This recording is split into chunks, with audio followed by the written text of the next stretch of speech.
밤의 고요를 타고 흐르는 깊은 사유와 고전의 향기, 꿈꾸는 서재에 오신 것을 환영합니다. 오늘은 인류 문학사에서 가장 기괴하고도 아름다운 비극, 메리 셸리의 프랑켄슈타인, 현대의 프로메테우스를 선정했습니다. 이 작품은 1816년 여름 스위스 제네바의 레만 호숫가에서는 유난히도 많은 비가 내리던 그 축축하고 어두운 밤, 18살의 어린 소녀였던 메리 셸리는 친구들과 함께 가장 무서운 이야기 쓰기 내기를 하면서 만들어집니다. 그날 밤 그녀가 꾼 기괴한 환상에서 탄생한 것이 바로 이 소설 프랑켄슈타인입니다. 이 작품은 단순히 공포소설에 머물지 않습니다. 제목에 붙은 현대의 프로메테우스라는 부제처럼 신의 영역인 생명의 창조에 도전한 인간의 오만과 그에 따른 처절한 고독을 다루고 있습니다. 이는 최초의 SF 과학소설이자 인간이란 무엇인가를 묻는 가장 날카로운 질문이기도 합니다. 자, 이제 그 질문의 시작점으로 여러분을 안내합니다. 이야기는 북극해에 살을 에이는 듯한 추위 속에서 시작됩니다. 영국인 탐험가 로버트 월트는 지식에 대한 열망과 미지의 세계를 정복하겠다는 야심을 품고 북극의 끝을 향해 항해하고 있었죠. 그는 사랑하는 누이 마거릿에게 보내는 편지 속에 자신의 고독과 희망을 담아 보냈습니다. 그는 누이에게 보내는 편지에서 이렇게 썼습니다. 자신이 지금 서 있는 상트페테르부르크의 차가운 북풍이 오히려 기쁨을 준다고 말이죠. 그 바람이 자신이 가고자 하는 저 미지의 땅으로부터 불어오고 있기 때문이라며 누이는 알지 못할 탐험가의 설렘을 고백했습니다. 하지만 월튼의 가슴 한구석에는 지독한 갈증이 하나 있었습니다. 바로 자신의 영혼을 온전히 이해해 줄 친구에 대한 그리움이었죠. 그는 편지지에 적어 내려갔습니다. 마거릿, 내게는 친구가 없구나. 나의 승리를 함께 기뻐해주고 내가 좌절할 때 나를 지탱해줄 마음의 동료가 절실히 필요해. 라고 말입니다. 그는 너무 일찍 성숙해버린 탓에 배 위에 거친 선원들과는 대화를 나눌 수 없었고 고립된 얼음 바다 위에서 자신을 다듬어줄 지적인 누군가를 간절히 기다리고 있었습니다. 항해는 갈수록 험난해졌습니다. 배는 마침내 거대한 얼음 덩어리들에 둘러싸여 한 치 앞도 나아갈 수 없는 고립된 상태가 되었습니다. 안개가 자욱하게 깔린 어느 오후, 월튼과 선원들은 믿기 힘든 광경을 목격하게 됩니다. 안개가 걷히고 사방이 끝없는 얼음판이었을 때 그들은 보았습니다. 개가 끄는 썰매를 타고 북쪽을 향해 달리는 한 형체를 말이죠. 그는 인간의 형상을 하고 있었지만 비정상적으로 컸고 괴물 같은 거인의 모습으로 순식간에 사라졌습니다. 그리고 다음 날 아침 배 옆에는 또 다른 썰매 하나가 표류하고 있었습니다. 그곳에는 어제 본 거인과는 전혀 다른 거의 죽어가는 듯한 한 남자가 누워 있었죠. 선원들이 그를 구하려 하자 그는 얼어붙은 입술을 간신히 떼어 힘겹게 물었습니다. 배를 어디로 몰고 가려는 것인지 그리고 배의 목적지가 어디인지를 확인하려는 듯 말입니다. 월튼이 북극으로 향하고 있으며 당신을 구해주려는 것이니 어서 배로 올라오라고 답하자 남자는 그제야 안심한 듯 정신을 잃었습니다. 월튼은 정성껏 그를 간호했습니다. 며칠이 지나 남자가 기력을 되찾았을 때 월튼은 그에게서 범상치 않은 고귀함과 깊은 지성을 발견합니다. 그는 월튼이 그토록 찾아 헤매던 영혼을 나눌 수 있는 친구, 바로 그 자체였죠. 어느 날 월튼이 자신의 야망과 인류를 위해 죽음도 불사하겠다는 의지를 이야기했을 때 남자의 눈에는 피설로 닿을 수 없는 슬픔과 공포가 서렸습니다. 그는 월튼을 향해 격정적으로 외쳤습니다.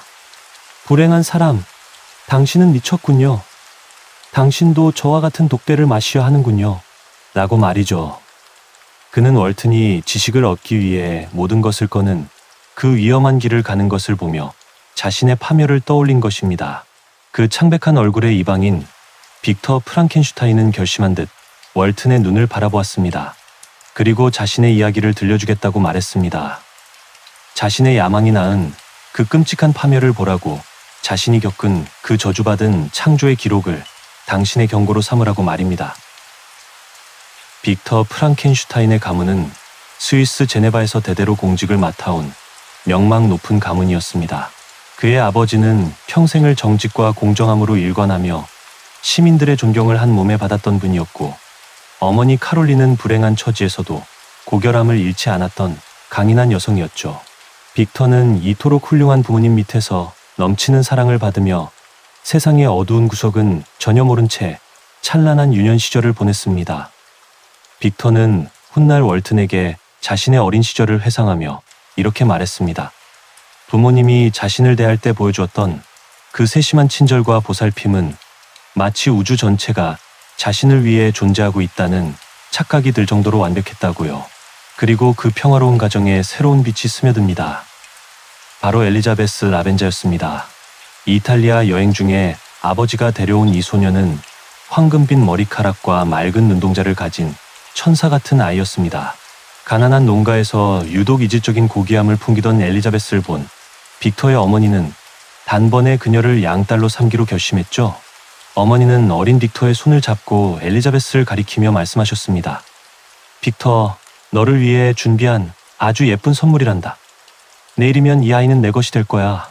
그날 이후 엘리자베스는 빅터에게 단순한 사촌이나 무의 이상의 존재가 되었습니다. 그녀는 빅터의 거친 열정을 잠재우는 부드러운 음악이었고, 빅터는 그녀를 세상 그 무엇과도 바꿀 수 없는 자신만의 보물로 여겼습니다. 두 아이는 함께 자라며 영혼의 단짝이 되었고, 여기에 기사도 정신이 투철하고 낭만적인 소년 앙리 클레르발이 합류하며 빅터의 유년기는 우정과 사랑으로 가득 차게 됩니다. 그러나 이 평온함 속에서도 빅터의 내면에는 남들과 다른 갈증이 타오르고 있었습니다. 클레르발이 영웅담과 시에 심취하고 엘리자베스가 자연의 아름다움에 감탄할 때 빅터는 사물의 외면이 아닌 그 이면에 숨겨진 형이상학적 비밀에 집착했습니다. 그는 세상이 어떻게 돌아가는지, 생명의 근원은 대체 어디에 있는 것인지에 대해 끊임없이 질문을 던졌습니다. 그러던 13살의 어느 날, 비를 피해 머물던 숙소에서 빅터는 운명적인 책 한 권을 만납니다. 바로 중세 연금술사 코르넬리우스 아그리파의 저서였습니다. 그 낡은 책 속에는 현대 과학이 미신이라 부르며 버린 기이하고도 매혹적인 이론들이 가득했습니다. 빅터는 그 지식에 순식간에 매료되었습니다.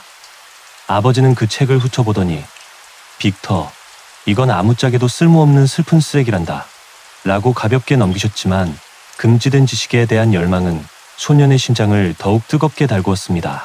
그는 아그리파를 넘어 파라셀수스와 알베르투스 마그누스의 저작들을 닥치는 대로 읽어 내려갔습니다. 그는 연금술사들이 꿈꾸던 현자의 돌과 생명의 비약을 열망했습니다.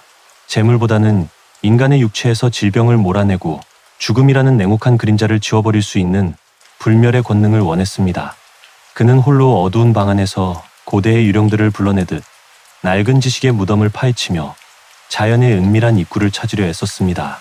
빅터가 15살이 되던 해 여름, 그는 지식의 방향을 완전히 뒤바꿔버릴 강력한 자연의 힘을 목격합니다.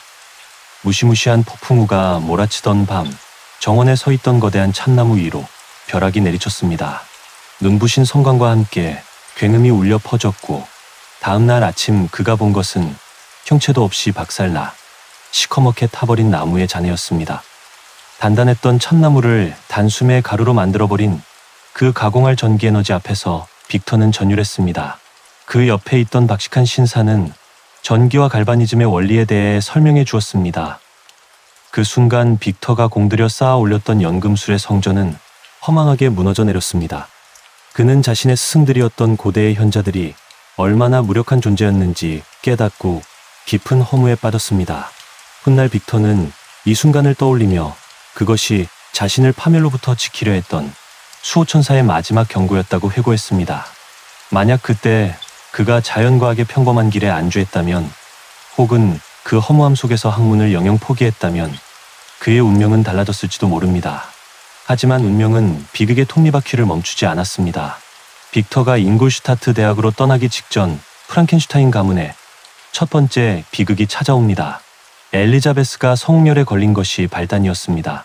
지극정성으로 그녀를 간호하던 어머니 카롤린이 결국 병을 옮아 눕게 된 것이죠. 어머니는 자신의 마지막을 예감한 듯 빅터와 엘리자베스의 손을 겹쳐 잡으며 말씀하셨습니다. 사랑하는 아이들아, 너희들의 결합이 나의 유일한 위안이었단다. 이제 나는 너희 곁을 떠나지만 천국에서도 너희를 지켜보마. 빅터, 엘리자베스를 잘 부탁한다. 평생의 안식처였던 어머니의 죽음은 빅터의 영혼에 깊은 상처를 남겼습니다. 사랑하는 사람을 죽음으로부터 보호할 수 없다는 그 지독한 무력감은 잠시 잠잠했던 그의 갈망에 다시 불을 지폈습니다. 죽음이라는 적을 정복하고 싶은 욕망, 인간의 연약한 육체를 영원한 생명으로 개조하고 싶은 그 오만한 열망이 슬픔의 틈을 타고 다시 고개를 든 것입니다. 작별의 시간이 다가왔습니다. 빅터는 눈물 짓는 엘리자베스와 든든한 친구 클레르바를 뒤로하고 제네바를 떠났습니다. 잉골슈타트로 향하는 마차 안에서 그는 생각했습니다. 이제 자신은 홀로 서야 하며 미지의 세계로 들어가 자신만의 길을 개척해야 한다고 말입니다. 잉골슈타트 대학에 도착한 빅터는 두 명의 교수를 만납니다. 오만한 태도로 고대 연금술을 비웃던 크렘페의 교수, 그리고 부드럽지만 단호한 어조로 현대 과학의 위대함을 설파하던 발드만 교수였습니다. 특히 발드만 교수의 강의는 빅터의 가슴에 잊혀가던 불꽃을 다시 피워 올렸습니다. 발드만 교수는 강의실에서 학생들에게 이렇게 선언했습니다. 현대의 화학자들은 아주 미세한 현상만을 연구하는 것처럼 보이지만 사실 그들은 자연의 신비 속으로 침투해 그 은밀한 권능을 손에 넣고 있다네. 그들은 번개를 지배하고 지진의 원리를 밝혀내며 보이지 않는 미지의 세계를 조롱하고 있지. 그 말은 빅터에게 금단의 열매와도 같았습니다. 그는 연등수사들이 꿈꾸던 그 거창한 목표를 현대 과학이라는 정교한 도구로 이룰 수 있다는 확신을 얻었습니다. 나는 지금까지 아무도 가보지 못한 길을 갈 것이다. 나는 자연의 가장 깊은 곳에 숨겨진 그 비밀을 파헤쳐 세상에 공표할 것이다. 빅터는 속으로 이렇게 맹세했습니다. 이제 빅터 프랑켄슈타인의 눈에서 유년 시절의 따스한 빛은 사라졌습니다. 그는 먹는 것도 자는 것도 고향의 가족들에게 편지를 쓰는 것도 잊은 채 실험실의 차가운 어둠 속으로 자신을 가두기 시작했습니다. 시체에 썩어가는 악취가 진동하고 인간의 뼈마디가 굴러다니는 그 음습한 방에서 그는 마침내 생명의 불꽃을 움켜쥐기 위한 최후의 작업에 돌입합니다. 잉골슈타트 대학에서의 생활은 빅터 프랑켄슈타인의 영혼을 송두리째 집어삼켰습니다. 그는 더 이상 제네바의 푸른 호수를 그리워하는 청년이 아니었습니다. 발드만 교수의 격려 속에 그는 화학과 해부학 그리고 생리학의 경계를 넘나들며 광기 어린 연구에 매진했습니다. 2년이라는 시간 동안 그는 단 한 번도 고향을 방문하지 않았고 가족들에게 편지 한 통 쓰는 것조차 잊은 채 오직 지식의 정점을 향해 달려갔습니다. 그의 관심은 이제 생명이 어디에서 기원하는가를 넘어 생명의 정지, 즉 죽음에 머물게 되었습니다. 그는 생명력을 부여하기 위해서는 먼저 죽음을 이해해야 한다고 믿었습니다. 그는 어두운 밤마다 묘지를 전전하며 시체가 썩어가는 과정을 지켜보았고 도살장과 해부실의 음습한 공기 속에서 인간 신체의 정교한 구조를 파헤쳤습니다. 썩어가는 살점과 뼈마디 사이에서 그는 삶과 죽음이 교차하는 찰나의 순간을 포착하려 애썼습니다. 그러던 어느 날 칠흑 같은 어둠 속에서 번뜩이는 영감이 그를 찾아왔습니다. 그것은 마치 갑자기 눈앞에 펼쳐진 눈부신 빛의 향연과도 같았습니다. 그는 마침내 생명을 불어넣는 비법, 죽은 물질에 생기의 온기를 불어넣는 그 위대한 원리를 발견해낸 것입니다. 그 순간의 환희를 빅터는 훗날 월튼에게 이렇게 회상했습니다. 월튼 씨, 그것은 너무나 방대하고 압도적인 발견이었습니다. 수많은 천재가 도전했지만 실패했던 그 비밀이 오직 나 한 사람의 손에 쥐어진 것이죠. 나는 이제 무생물의 생명을 불어넣을 수 있게 되었습니다. 그는 잠시 망설였습니다. 이 거대한 힘을 어떻게 사용해야 할 것인가. 처음에는 아주 작은 생명체부터 시작하려 했으나 인간의 복잡한 신체 구조를 재현하고 싶은 오만이 그의 눈을 가렸습니다. 그는 결심했습니다. 인간과 똑같은, 아니 인간보다 더 거대하고 강력한 존재를 직접 창조하기로 말입니다. 그는 자신을 향해 경외감을 표할 새로운 종족의 아버지가 되겠다는 야망에 사로잡혔습니다. 새로운 종족이 나를 창조주로 받들며 축복할 것이다. 나만큼 자신의 피조물에게 완벽한 감사를 받을 자격이 있는 아버지는 세상에 없으리라. 빅터는 떨리는 목소리로 스스로에게 다짐하며 작업에 착수했습니다. 그는 8피트, 즉 2.4m에 달하는 거대한 골격을 세웠습니다. 작은 부품들은 작업하기에 너무 정교했기에 속도를 내기 위해 모든 것을 거대하게 만들기로 한 것이죠. 그는 시체의 공시소와 해부학 실습실을 드나들며 필요한 재료들을 수집했습니다. 그의 손에는 늘 시체의 차가운 감촉이 남아 있었고 그의 눈은 밤샘 작업으로 핏발이 서 있었습니다. 여름이 가고 가을이 깊어지는 동안 자연은 황금빛으로 물들어갔지만 빅터에게는 오직 실험실의 어두운 등불만이 세상의 전부였습니다. 그의 몸은 날로 수척해졌고 신경은 날카롭게 벼려졌습니다. 그는 주변의 모든 아름다움을 외면했습니다. 제네바에서 들려오는 가족들의 소식도 엘리자베스의 애틋한 걱정도 그에게는 그저 연구를 방해하는 소음에 불과했습니다. 마침내 운명의 시간이 다가왔습니다. 11월의 어느 비참한 밤이었습니다. 빗줄기가 창문을 거세게 두드리고 촛불은 거의 다 타들어가 가물거리고 있었죠. 새벽 1시경 빅터는 마침내 자신의 피조물 발치에 생명의 도구들을 정렬했습니다. 그는 자신이 2년 동안 온 정성을 다해 짜 맞춘 그 육체에 생명의 불꽃을 불어넣었습니다. 그 순간이었습니다. 피조물의 희미하고 노란 눈이 천천히 떠졌습니다. 그는 거칠게 숨을 몰아쉬며 경련하듯 팔다리를 움직이기 시작했습니다. 그것은 빅터가 그토록 꿈꾸던 아름다운 창조물이 아니었습니다. 그는 절망하며 자신의 눈앞에 펼쳐진 광경을 보았습니다. 피조물의 피부는 그 밑에 꿈틀거리는 근육과 혈관을 겨우 가릴 정도로 얇고 누르스맸습니다. 칠흑처럼 검고 긴 머리카락과 진주처럼 하얀 치아는 오히려 수척하고 물기 어린 눈과 대비되어 기괴함을 더했습니다. 주름진 가죽 같은 얼굴은 인간의 것이라기엔 너무나 흉측했습니다. 아, 신이시여! 내가 무슨 짓을 한 것인가? 빅터는 비명을 지르며 시험실 밖으로 뛰쳐나갔습니다. 2년 동안의 고통과 노력이 순식간에 혐오와 공포로 변해버린 것입니다. 그는 자신의 침실로 도망쳐 몸을 떨며 잠이 들었습니다. 하지만 꿈속에서도 안식은 없었습니다. 그는 엘리자베스를 만나는 꿈을 꾸었지만 그녀에게 입을 맞추는 순간 그녀의 얼굴은 시퍼렇게 변한 어머니의 시신으로 변해버렸습니다. 소스라치며 잠에서 깬 빅터의 눈앞에 어둠 속에서 창백하고 노란 빛을 내는 그 괴물이 서 있었습니다. 괴물은 침대 커튼을 걷어 올리고는 이해할 수 없는 웅얼거림과 함께 흉측한 미소를 지으며 빅터를 향해 거대한 손을 뻗었습니다. 빅터는 다시 한번 도망쳤습니다. 그는 집 밖으로 뛰쳐나가 비 내리는 안들을 미친 듯이 배회했습니다. 자신이 만들어낸 그 불결한 존재가 뒤따라올까 두려워 뒤를 돌아볼 엄두조차 내지 못했습니다. 그렇게 지옥 같은 밤이 지나고 아침이 밝았을 때 그는 잉골슈타트 거리에서 우연히 마차 한 대를 발견합니다. 그 마차에서 내린 사람은 다름 아닌 그의 가장 친한 친구 앙리 클레르발이었습니다. 클레르발의 건강하고 밝은 모습은 빅터의 광기를 잠시 잠재워주는 듯했습니다. 클레르발은 빅터의 수척한 얼굴을 보며 경악했습니다. 빅터, 도대체 무슨 일이 있었던 건가? 자네 마치 유령이라도 본 사람 같군. 빅터는 억지로 웃음을 지으며 클레르발을 자신의 숙소로 안내했습니다. 하지만 문을 여는 순간까지도 그는 방 안에 괴물이 도사리고 있을까봐 온몸을 떨었습니다. 다행히 방은 비어 있었습니다. 괴물은 어디론가 사라진 뒤였죠. 안도감과 공포가 뒤섞인 극한의 감정 속에서 빅터는 결국 정신을 잃고 쓰러졌습니다.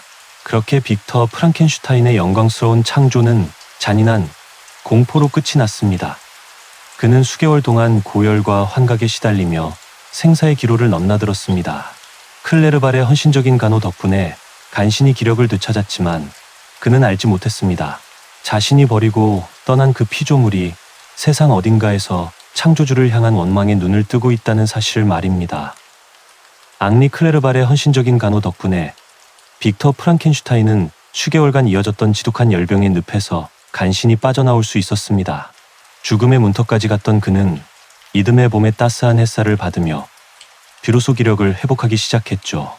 하지만 육체의 회복이 영혼의 안식을 의미하는 것은 아니었습니다. 그는 자신이 만들어낸 그 끔찍한 피조물의 기억을 무의식 밑바닥으로 밀어 넣으려 했었습니다. 화학기구나 실험 도구만 보아도 발작적인 거부감을 보였고 예전에 열광했던 자연과 공부는 이제 그에게 고통스러운 형벌과도 같았습니다.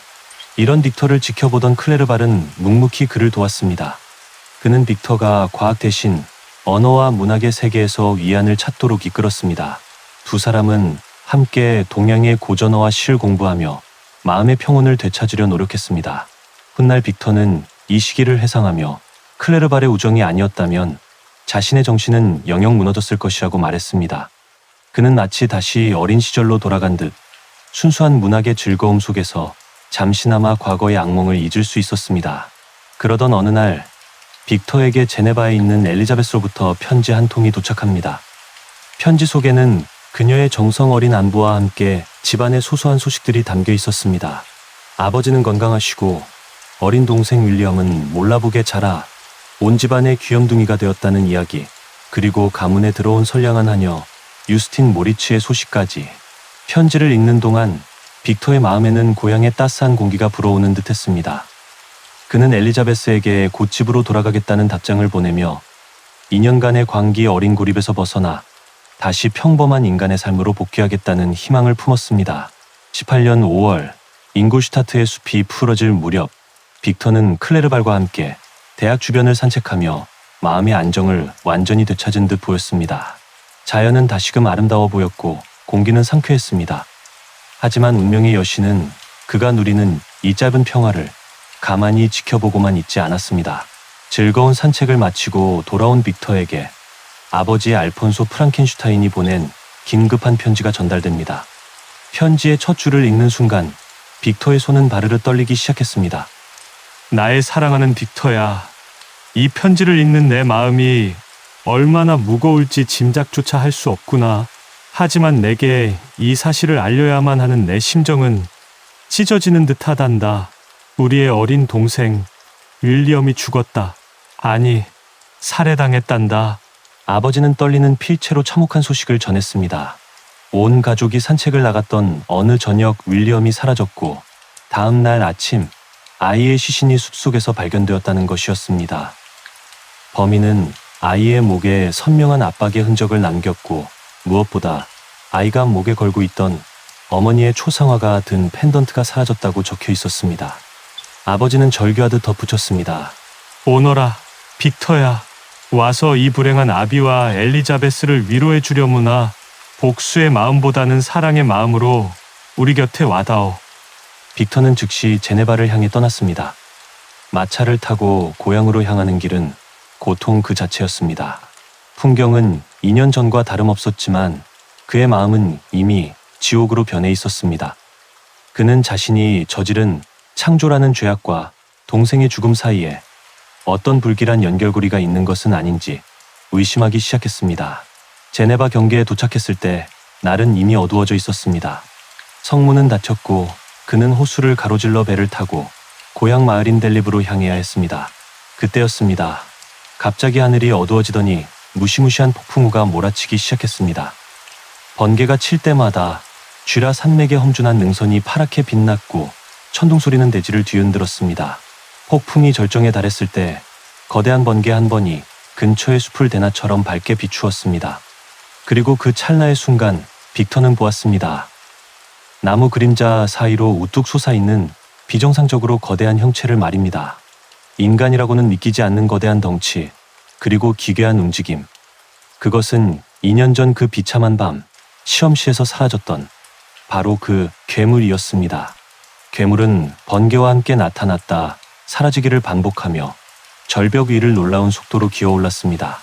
그 흉측한 모습을 본 빅터는 심장이 멎는 듯한 공포를 느꼈습니다.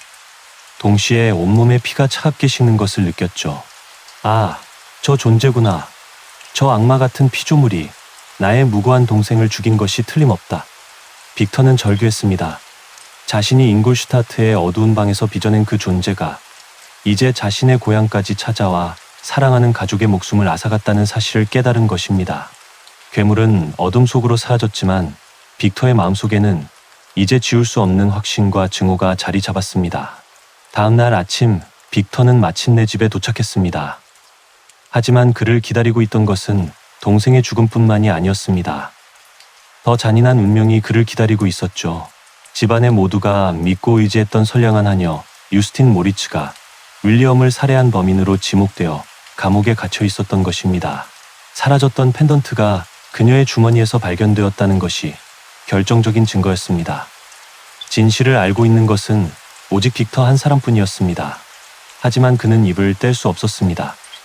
내가 괴물을 만들었다는 이야기를 누가 믿어줄 것이며 그 말을 내뱉는 순간 자신 역시 미친 사람 취급을 받거나 가문의 수치가 될 것이 뻔했기 때문입니다. 그는 자신의 친묵이 유스틴이라는 무고한 영혼을 죽음으로 몰아넣고 있다는 사실에 몸서리쳤습니다. 윌리엄의 장례식과 유스틴의 재판을 앞두고 제네바의 평화로운 풍경은 이제 빅터에게 거대한 무덤처럼 느껴졌습니다. 한 남자의 오만함이 불러온 비극은 첫 번째 희생자를 낳았고 더 큰 파멸을 향해 입을 벌리고 있었습니다. 밤의 어둠이 깔린 제네바의 거리를 홀로 걷는 빅터. 그의 뒤로 보이지 않는 괴물의 그림자가 길게 드리워지고 있었습니다. 제네바의 법정은 차가운 침묵과 증오로 가득 차 있었습니다. 피고인석에는 프랑켄슈타인 가문이 그토록 아꼈던 선량한 여인 유스틴 모리츠가 서 있었죠. 그녀의 얼굴은 초췌했지만 그 눈빛만은 진실을 말하는 이 특유의 고요함을 유지하고 있었습니다. 하지만 세상은 그녀를 향해 잔인한 비난을 쏟아부었습니다. 동생 윌리엄의 목을 조르고 어머니의 초상화가 든 펜던트를 훔친 파렴치한 살인마로 말입니다. 빅터는 법정 구석 어둠 속에 몸을 숨긴 채 그 광경을 지켜보고 있었습니다. 그의 심장은 마치 예리한 칼날에 베이는 듯한 통증을 느꼈습니다. 그는 알고 있었습니다. 저 피고인석에 서 있어야 할 자는 유스틴이 아니라 자신이 만들어낸 그 흉측한 괴물이라는 사실을요. 그리고 그 괴물을 세상에 내놓은 자신이야말로 진정한 살인자라는 사실을 말입니다. 하지만 그는 입을 뗄 수 없었습니다. 내가 생명의 비밀을 알아내 괴물을 만들었다는 진실은 세상의 눈에 그저 미친 이의 헛소리로 들릴 것이 뻔했으니까요. 재판이 시작되고 그녀에게 불리한 증거들이 하나둘 제시되었습니다. 윌리엄이 죽던 밤 그녀를 보았다는 목격자의 증언, 그리고 무엇보다 그녀의 주머니에서 발견된 결정적인 물증인 펜던트. 유스틴은 떨리는 목소리로 자신의 무죄를 호소했습니다. 저는 윌리엄을 제 자식처럼 사랑했습니다. 제가 어찌 그 아이를 해칠 수 있겠습니까? 펜던트가 왜 제 주머니에 있었는지 저도 알지 못합니다. 아마 악마가 그곳에 넣어둔 것이겠지요. 그녀의 절규는 공허하게 흩어졌습니다. 그때 엘리자베스가 용기를 내어 증언대에 섰습니다. 그녀는 유스틴의 선량함을 눈물로 호소하며 그녀를 변호했습니다. 하지만 엘리자베스의 그 따뜻한 진심조차 유스틴을 향한 대중의 차가운 편견을 꺾지는 못했습니다. 오히려 사람들은 은혜를 원수로 갚은 유스틴을 더욱 비난할 뿐이었죠. 빅터는 생각했습니다. 오, 신이시여. 나의 침묵이 저 무고한 영혼을 죽이고 있구나. 그는 법정을 뛰쳐나가 모든 것을 고백하고 싶었지만 공포와 수치심이 그의 발목을 단단히 붙잡고 있었습니다. 그는 자신의 오만이 부른 결과가 이토록 처참할 줄은 꿈에도 몰랐습니다. 결국 재판의 결과는 유죄였습니다. 그리고 더 참혹한 소식이 빅터를 기다리고 있었습니다. 유스틴이 자신의 죄를 자백했다는 소식이었죠. 빅터와 엘리자베스는 믿을 수 없는 마음으로 감옥에 있는 그녀를 찾아갔습니다. 그곳에서 유스틴은 창백한 얼굴로 진실을 털어놓았습니다. 그녀는 빅터에게 이렇게 말했습니다. 프랑켄슈타인님, 저는 죄를 짓지 않았습니다. 하지만 고해 신부님이 저를 지옥의 불길로 위협하며 자백을 강요하셨어요. 하나님과 화해하기 위해서는 거짓으로라도 죄를 인정해야 한다고 하셨죠. 저는 그 무시무시한 고독 속에서 그만 무너지고 말았습니다. 유스틴은 오히려 남겨질 엘리자베스와 빅터를 위로했습니다. 자신은 비록 억울하게 죽어가지만 진실은 하늘이 알 것이며 자신은 평화롭게 눈을 감을 것이라고 말이죠. 그녀의 성녀와도 같은 모습은 빅터의 가슴을 더욱 난도질했습니다. 유스틴은 마지막으로 빅터의 눈을 바라보며 나지막이 속삭였습니다.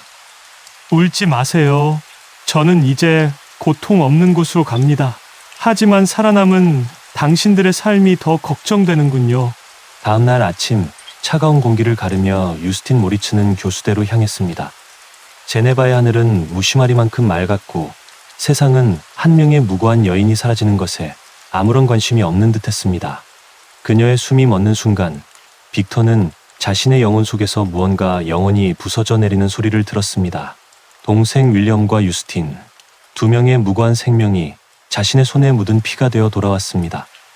잉골슈타트의 어두운 방에서 품었던 지식에 대한 열망은 이제 사랑하는 이들의 무덤이 되었습니다. 빅터는 거울 속에 비친 자신의 얼굴을 보았습니다. 그곳에는 더 이상 촉망받는 과학자, 청년은 없었습니다. 오직 죄책감과 증오, 그리고 공포에 짓눌린 한 명의 망령만이 남아있을 뿐이었죠. 유스틴의 무고한 죽음 이후 빅터 프랑켄슈타인의 삶은 살아있는 자의 것이 아니었습니다. 제네바의 평화로운 풍경은 그에게 지옥의 환영이었고, 가족들의 따뜻한 위로는 상처에 뿌려지는 소금과 같았습니다. 그는 밤마다 잠을 이루지 못했습니다. 눈을 감으면 윌리엄의 겁에 질린 눈망울과 교수대로 향하던 유스틴의 창백한 미소가 번갈아 나타나 그를 괴롭혔습니다. 자신의 손으로 빚어낸 그 혐오스러운 존재가 저지른 죄악이 이제는 창조주인 자신의 영혼을 천천히 갉아먹고 있었습니다. 절망에 잠긴 빅터를 보다 못한 아버지 알폰소는 그를 데리고 샤모니 계곡으로 여행을 떠날 것을 권유합니다. 대자연의 웅장함 앞에 서면 인간의 작은 고통쯤은 씻겨 내려갈 것이라는 믿음 때문이었죠. 빅터는 홀로 말을 타고 알프스의 심장부로 향했습니다. 거칠게 쏟아지는 아르브 강의 물줄기와 하늘을 찌르듯 솟아있는 거대한 빈벽들. 그는 자연이 뿜어내는 그 압도적인 위험 속에서 잠시나마 인간의 비극을 잊고 싶었습니다. 비가 내리는 우울한 아침이었습니다. 빅터는 홀로 몽탕베르 산에 올랐습니다. 구름이 발 아래로 깔리고 눈앞에는 메르드 글라스, 즉 얼음의 바다라고 불리는 거대한 빙하가 끝없이 펼쳐져 있었습니다. 그곳은 침묵의 땅이었습니다. 인간의 발길이 닿지 않는 영원한 겨울의 왕국이었죠. 빅터는 그 황량한 아름다움 속에서 비로소 영혼의 안식을 느끼는 듯했습니다. 오, 위대한 정령들이여. 그는 허공을 향해 소리쳤습니다. 만약 당신들이 이곳에 존재한다면 나에게 망각을 허락해다오. 이 지독한 고통에서 나를 해방해다오. 하지만 그의 기도가 끝나기도 전 안개를 뚫고 무언가가 나타났습니다. 빙하 위를 믿을 수 없는 속도로 가로질러 오는 형체. 그것은 바위와 얼음의 절벽을 평지처럼 뛰어넘으며 빅터를 향해 다가오고 있었습니다. 그 거대한 몸집과 기괴한 걸음걸이를 확인하는 순간 빅터의 심장은 얼음보다 더 차갑게 식어버렸습니다. 그것은 잉골슈타트의 어두운 방에서 사라졌던 자신의 모든 불행의 근원인 바로 그 피조물이었습니다. 괴물은 빅터 앞에 멈춰섰습니다. 그 흉측한 얼굴에는 인간의 말로는 다 표현할 수 없는 기묘한 표정이 서려 있었습니다. 분노와 슬픔, 그리고 무언가를 간절히 갈구하는 듯한 눈빛. 빅터는 치밀어 오르는 증오를 참지 못하고 그를 향해 저주를 퍼부었습니다. 악마 같은 존재야! 감히 여기가 어디라고 나타난 것이냐? 당장 사져라! 아니면 여기서 너와 나 둘 중 하나가 죽어야 할 것이다! 빅터는 괴물을 공격하려 달려들었지만 괴물은 가볍게 그 공격을 피하며 차분하고도 낮은 목소리로 입을 열었습니다. 그 목소리는 예상과 달리 지적이었고 깊은 슬픔을 머금고 있었습니다. 괴물은 빅터에게 이렇게 말했습니다. 당신은 나를 당신의 피조물이라 부르면서도 어찌 이토록 나를 혐오하고 멸시합니까? 나는 당신의 아담이 되어야 했을 존재입니다. 하지만 당신은 나를 버렸고 나는 타락한 천사가 되어 당신의 발치에 엎드려 있습니다. 괴물은 자신을 죽이려 드는 창조주를 향해 호소했습니다. 기억하십시오. 나는 본래 선했습니다. 나의 영혼은 사랑과 인간미로 가득 차 있었죠. 하지만 모든 인간이 나를 외면했고 나의 창조주인 당신마저 나를 증오했습니다. 고독이 나를 괴물로 만들었고 절망이 나를 살인자로 밀어 넣은 것입니다. 내가 왜 악해졌는지 그 이유를 들어보지도 않은 채 나를 심판하려 합니까? 빅터는 혼란에 빠졌습니다. 눈앞의 존재는 흉측한 껍데기를 가졌지만 그 안에는 자신보다 더 깊은 고통을 겪은 듯한 영혼의 울림이 있었습니다. 괴물은 빅터에게 간곡히 청했습니다. 빙하 건너편 자신이 거처로 삼고 있는 작은 동굴로 함께 가자고 말이죠. 그곳에서 자신이 태어난 그 순간부터 지금까지 어떤 길을 걸어왔는지, 왜 당신의 동생 윌리엄을 죽일 수밖에 없었는지 그 처절한 기록을 들려주겠다고 약속했습니다. 당신은 나를 창조할 의무를 다하지 않았습니다. 하지만 나는 당신에게 단 한 번의 기회를 더 구걸하러 왔습니다. 내 이야기를 들어주십시오. 만약 내 이야기를 다 듣고도 당신의 마음이 바뀌지 않는다면 그때는 기꺼이 당신의 손의 죽음을 맞이하겠습니다. 빅터는 혐오감과 호기심, 그리고 알 수 없는 책임감 사이에서 갈등했습니다. 마침내 그는 무거운 발걸음을 옮겨 괴물의 뒤를 따르기로 했습니다. 자욱한 안개 속으로 두 존재는 얼음의 바다를 가로질러 어두운 동굴 속으로 사라졌습니다. 이제부터 시작될 이야기는 인간의 언어가 아닌 버려진 존재가 피로 써내려간 고독의 연대기입니다. 잉골슈타트의 시험실에서 눈을 뜬 이후 괴물이 마주해야 했던 세상의 차가운 진실은 무엇이었을까요? 얼음의 바다 위 거친 숨을 몰아쉬는 빅터 프랑켄슈타인 앞에서 피조물은 자리에 앉아 천천히 입을 열었습니다. 그의 목소리는 거칠었지만 그 안에는 갓 태어난 아이와 같은 순수함과 세상을 향한 서글픈 깨달음이 공존하고 있었죠. 이제 이야기는 창조주의 시험실을 떠나 이름 없는 한 존재가 마주했던 태초의 감각들로 거슬러 올라갑니다. 괴물은 회상했습니다. 그가 처음 눈을 떴을 때 세상은 그저 빛과 어둠의 혼란스러운 뒤섞임이었다고요.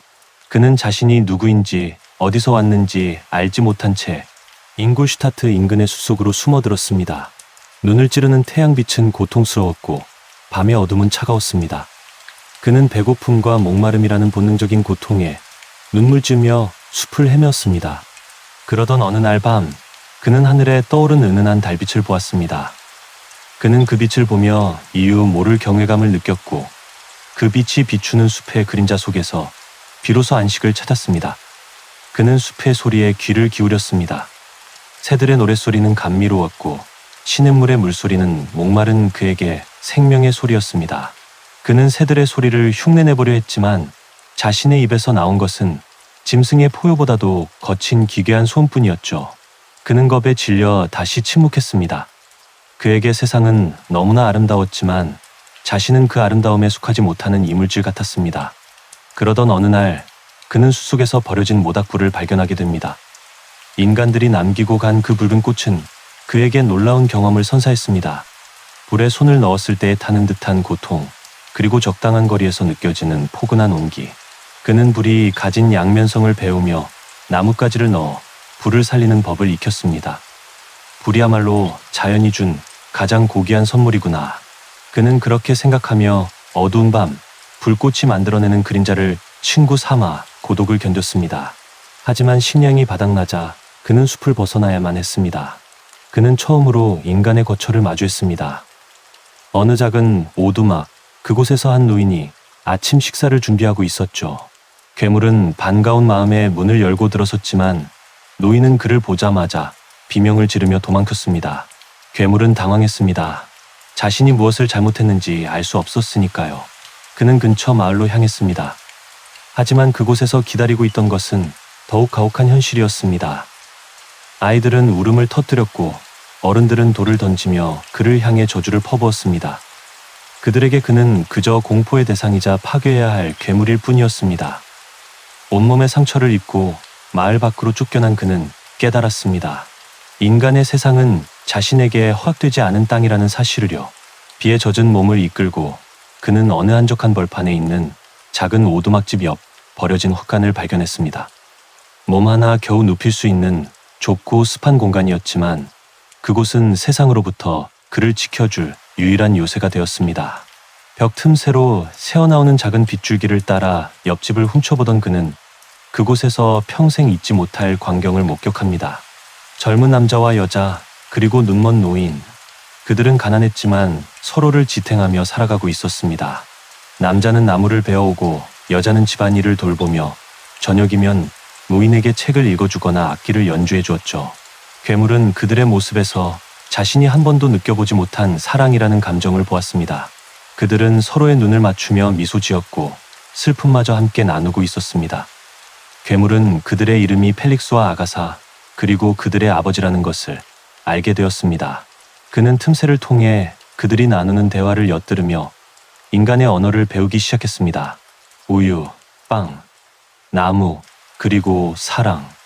단어 하나하나가 그의 가슴에 박혔습니다. 그는 자신이 괴물이 아니라 그들의 일부가 되고 싶다는 간절한 꿈을 꾸기 시작했습니다. 그는 몰래 그들을 돕기 시작했습니다. 펠릭스가 고된 노동에 지쳐 잠든 밤이면 그는 숲에서 나무를 한가득 베어와 오두막 앞에 놓아두었습니다. 아침에 일어나 산더미 같은 땔감을 보고 기뻐하는 그들의 모습을 보며 괴물은 보이지 않는 행복을 느꼈습니다. 그는 자신이 언젠가 언어를 완벽히 익히고 그들 앞에 나선다면 이 선량한 사람들이 자신의 흉측한 외모 너머에 있는 진심을 알아줄 것이라 굳게 믿었습니다. 그는 숲속에서 우연히 발견한 세 권의 책, 신라권, 플루타르코스 영웅전, 그리고 젊은 베르테르의 슬픔을 탐독하며 인간의 역사와 감정, 그리고 존재의 근원에 대해 눈을 떴습니다. 하지만 지식은 그에게 비친 동시에 고통이었습니다. 책 속의 아담은 창조주 하느님의 사랑을 받았지만 자신은 창조주에게조차 버림받은 존재임을 깨달았기 때문입니다. 나는 누구인가? 나는 어디서 왔는가? 왜 나는 이토록 혼자이며 이토록 흉측한가? 지식이 깊어질수록 그의 고독은 더욱 선명해졌습니다. 그는 거울처럼 맑은 숲속 연못에 비친 자신의 얼굴을 보며 처음으로 절망했습니다. 인간들과는 너무나 다른 기괴하게 짜 맞추어진 육체와 누런 눈동자. 그는 스스로의 모습에 진저리를 쳤습니다. 하지만 그는 포기하지 않았습니다. 오두막의 그 가족들이라면, 그 따뜻한 영혼들이라면 자신을 받아줄지도 모른다는 마지막 희망의 끈을 놓지 않았습니다. 어느덧 계절은 바뀌어 만물이 소생하는 봄이 찾아왔습니다. 괴물은 결심했습니다. 이제 더 이상 어둠 속에 숨어 있지 않겠노라고. 가장 눈이 맑은 노인, 편견 없이 소리만으로 사람을 판단할 수 있는 눈먼 아버지에게 먼저 다가가 자신의 진심을 전하겠노라고 말입니다. 그것은 그에게 낙원으로 들어가는 유일한 문이자 생애의 마지막이 될지도 모를 도전이었습니다. 하지만 그는 알지 못했습니다. 그가 꿈꾸던 낙원이 얼마나 잔인하게 무너져 내릴지, 그리고 그 상처가 어떻게 세상을 향한 증오의 불길로 타오르게 될지를 말입니다. 그러던 어느 날 그는 자신이 잉골슈타트에서 가져온 빅터의 코트 주머니 속에 있던 공책을 발견합니다. 그것은 빅터가 괴물을 창조하며 기록했던 실험 일지였습니다. 한자 한자 읽어 내려갈수록 그는 자신의 존재가 얼마나 혐오스러운 것인지를 창조주의 목소리로 확인해야 했습니다. 빅터는 일지에 이렇게 기록해 두었습니다. 이 끔찍한 형상을 보라. 내가 만든 이 존재는 지옥에서 온 악마보다 더 추악하다. 나는 내가 만든 것을 저주하며 이 비참한 실험을 시작한 나의 오만을 후회한다. 공책을 덮은 피조물의 가슴에는 차가운 돌덩이가 내려앉았습니다. 자신의 아버지가 자신을 저주하며 태어난 순간부터 혐오했다는 사실은 그가 배운 그 어떤 비극보다 더 처참한 현실이었습니다. 하지만 그럼에도 불구하고 그는 사랑받고 싶었습니다. 오두막의 그 선량한 가족들이라면 자신을 창조한 이조차 외면한 이 흉측한 껍데기 너머의 진심을 봐줄 것이라는 마지막 희망을 버리지 않았습니다. 마침내 그날이 왔습니다. 펠릭스와 아가사 그리고 사피가 산책을 나간 사이 오두막에는 눈먼 노인 드라세만이 홀로 남았습니다. 피조물은 심장이 터질 듯한 공포를 억누르며 오두막의 문을 두드렸습니다. 노인은 앞을 보지 못했기에 그의 흉측한 외모 대신 떨리는 목소리에 담긴 간절함을 들어주리라 믿었습니다. 문이 열리고 피조물은 노인의 발치에 앉아 조심스럽게 입을 열었습니다. 노인은 낯선 방문객의 방문에 당황하면서도 친절하게 응대했습니다. 피조물은 자신이 길을 잃은 여행자이며 세상으로부터 버림받아 의지할 곳 없는 가련한 처지임을 고백했습니다. 노인은 따뜻한 어조로 그를 위로하며 말했습니다. 친구여, 비록 당신의 모습은 보이지 않으나 당신의 목소리에서는 깊은 슬픔과 선량함이 느껴지는군요. 인간의 마음은 외모로만 판단할 수 없는 법입니다. 무슨 사연이 있는지 내게 털어놓으시오. 나는 기꺼이 당신의 동료가 되어주겠소. 그 따뜻한 한마디에 피조물은 평생 처음으로 눈물을 흘렸습니다. 그는 노인의 손을 잡고 절규하듯 외쳤습니다. 오, 친절하신 분이여. 저를 구원해 주십시오. 저에게는 당신들이 유일한 세상입니다. 제발 저를 외면하지 말아 주십시오. 바로 그 순간이었습니다. 산책을 나갔던 가족들이 돌아와 문을 열었습니다. 그들이 본 것은 흉측한 괴물이 눈먼 아버지를 위협하며 매달려 있는 광경이었습니다. 아가사는 비명을 지르며 쓰러졌고 사피는 공포에 질려 도망쳤습니다. 가장 분노한 것은 펠릭스였습니다. 그는 몽둥이를 들고 달려들어 피조물을 무자비하게 내리쳤습니다. 피조물은 인간보다 몇 배는 더 강한 힘을 가지고 있었지만 자신이 그토록 사랑하고 동경했던 이들을 해칠 수 없었습니다. 그는 그저 고통스러운 신음과 함께 오두막을 뛰쳐나와 숲으로 숨어들었습니다. 그날 밤 숲속에서 들려온 것은 피조물의 짐승 같은 울음소리였습니다. 그것은 슬픔을 넘어선 세상에 대한 거대한 선전포고였습니다. 그는 달빛 아래서 맹세했습니다. 인간에 대한 선의는 이제 죽었다고. 이제 남은 것은 자신을 이토록 불행하게 만든 창조주와 세상을 향한 복수뿐이라고 말입니다. 다음 날 아침 드랏의 가족이 공포를 이기지 못하고 야반도주했다는 사실을 알게 된 피조물은 분노의 불꽃을 터뜨렸습니다. 그는 그들이 머물던 오두막에 불을 질렀습니다. 활활 타오르는 불길을 보며 그는 미친 듯이 웃었습니다. 그것은 그가 인간에게서 배운 마지막 기술이었고 그가 세상에 남긴 첫 번째 파괴였습니다. 드랏의 가족의 오두막이 잿더미로 변해가는 것을 지켜보며 피조물의 가슴 속 마지막 온기도 함께 타버렸습니다. 그는 이제 자신이 인간과 함께할 수 없음을, 아니 인간이라는 종 자체가 자신의 적임을 뼈아프게 깨달았습니다. 그는 태어나 처음으로 거대한 분노를 느꼈습니다. 그 분노는 그를 창조하고 무책임하게 내버린 창조주 빅터 프랑켄슈타인을 향해 있었습니다. 그는 실험 일지에 적혀있던 지명을 기억해냈습니다. 제네바. 그곳이 바로 자신의 불행이 시작된 곳이자 창조주가 머무는 곳이었습니다. 피조물은 오직 복수와 대답을 듣겠다는 일념 하나로 제네바를 향한 머나먼 여정을 시작했습니다. 계절은 봄이었고 자연은 눈부시게 아름다웠지만 그의 눈에는 그 모든 것이 자신을 조롱하는 것처럼 보였습니다. 그는 낮에는 숨어 지내고 밤에만 이동하며 고독한 행군을 이어갔습니다. 여정 중에 그는 자신의 본성이 아직 완전히 악에 물들지 않았음을 증명하는 사건을 겪기도 했습니다. 어느 날 강가에서 놀던 어린 소녀가 급류에 휩쓸려 떠내려가는 것을 본 것이죠. 그는 본능적으로 강물에 뛰어들어 자신의 목숨을 걸고 소녀를 구해냈습니다. 하지만 그 대가는 무엇이었을까요? 뒤늦게 나타난 소녀의 동료는 피조물의 흉측한 모습을 보자마자 그를 향해 총을 쏘았습니다. 피조물은 가슴에 깊은 상처를 입은 채 숲으로 도망쳤습니다. 피를 흘리며 그는 울부짖었습니다. 이것이 나의 선의에 대한 보답인가?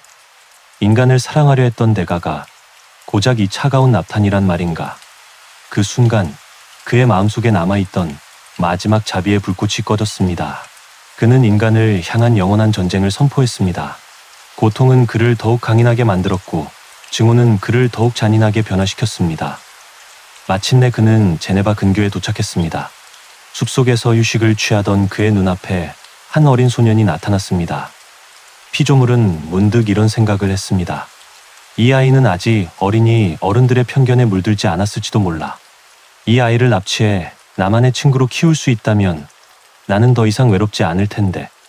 그는 희망을 품고 소년에게 다가가 손을 내밀었습니다. 하지만 소년은 그를 보자마자 눈을 가리며 비명을 질렀습니다. 이 괴물아! 이거 놓지 못해! 우리 아빠는 판사님이셔! 프랑켄슈타인 씨라고! 당장 아빠한테 말해서 널 감옥에 가두게 할 거야! 프랑켄슈타인. 그 이름이 피조물의 귓가에 천둥처럼 내리쳤습니다. 프랑켄슈타인이라고. 내 아버지가 바로 나를 이토록 추하게 만든 그 남자란 말이냐? 너는 나의 원수의 핏줄이로구나. 너는 나의 첫 번째 재물이 되어야겠다. 소년의 비명은 피조물의 거대한 소나기 안에서 이내 잦아들었습니다. 피조물은 차갑게 식어가는 소년의 목에서 반짝이는 초상화 펜던트를 발견했습니다. 아름다운 여인의 모습이 담긴 그 사진을 보며 그는 다시 한번 절망했습니다. 이런 아름다움은 영원히 자신을 향해 미소 짓지 않을 것임을 알았기 때문입니다. 그는 목수심에 불타 근처 헛간에서 잠들어 있던 무고한 여인 유스틴의 주머니에 그 펜던트를 몰래 집어넣었습니다.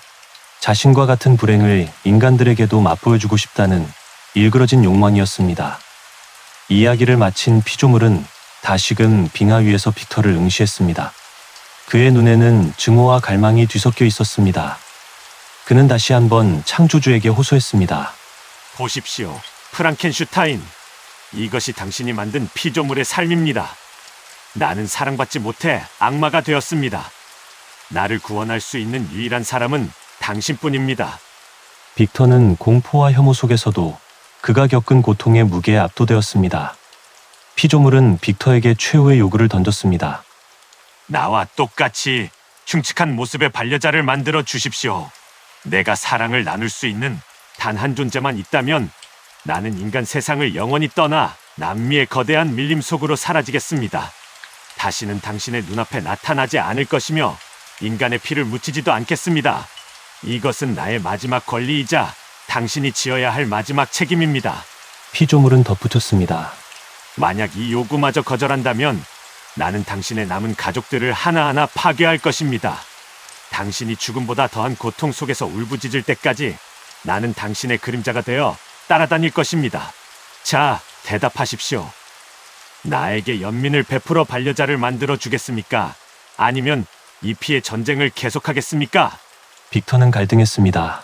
또 다른 괴물을 만드는 것이 인류에게 어떤 재앙이 될지 두려웠지만 눈앞에 피조물이 내뿜는 그 처절한 고독과 위협을 무시할 수도 없었습니다. 기나긴 침묵 끝에 빅터는 마침내 입을 열었습니다. 좋다. 약속하지. 너를 위한 반려자를 만들어주겠다. 하지만 그 즉시 너는 유럽을 떠나 다시는 돌아오지 않아야 한다. 피조물의 눈에 기이한 광채가 서렸습니다. 태양을 걸고 맹세합니다. 당신이 약속을 지키는 순간 나는 이 세상에서 사라져 줄 것입니다. 나는 이제 당신의 작업 과정을 지켜보며 기다리겠습니다. 명심하십시오. 나는 당신의 일거수일투족을 감시하고 있을 것입니다. 말을 마친 피조물은 연기처럼 안개 속으로 사라졌습니다. 빙하 위에는 오직 홀로 남겨진 딕터와 그를 짓누르는 거대한 절망에 무게만이 감돌고 있었습니다. 창조주와 피조물의 위태로운 계약. 이것은 구원의 시작일까요? 아니면 더 처참한 종말을 향한 가속일까요? 빙하 위에서의 그 기괴한 만남 이후 빅터 프랑켄슈타인은 제네바의 집으로 돌아왔습니다. 하지만 그의 가슴 속에는 예전의 평화 대신 납덩이 같은 무거운 약속이 자리 잡고 있었죠. 괴물에게 약속한 반려자를 만들어야 한다는 의무감.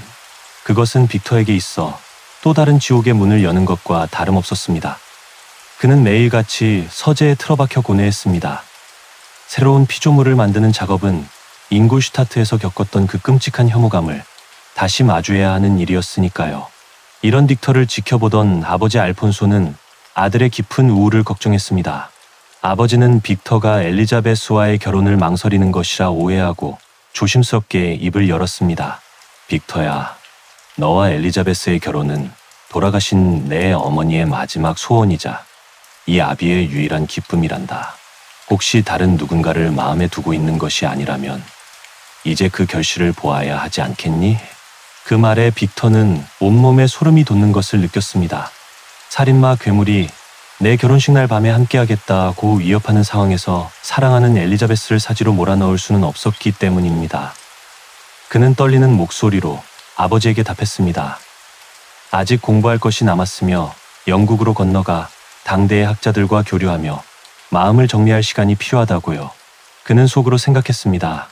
이 끔찍한 작업을 끝내기 전까지는 나는 결혼할 자격도 행복해질 권리도 없는 사형수와 같다. 라고 말입니다. 18년 9월, 빅터는 마침내 제네바를 떠나 영국으로 향하는 여정에 올랐습니다.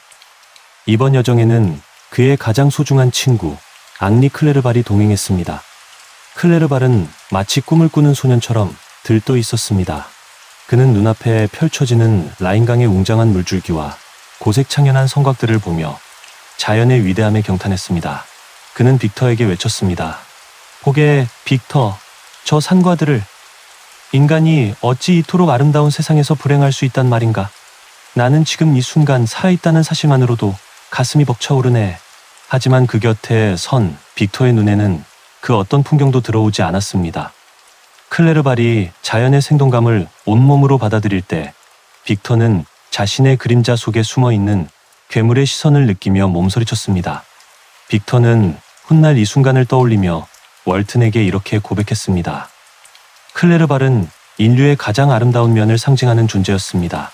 그의 마음은 거울처럼 맑아 세상의 빛을 투영했지만 나의 마음은 이미 시커멓게 타버린 잿더미와 같았습니다.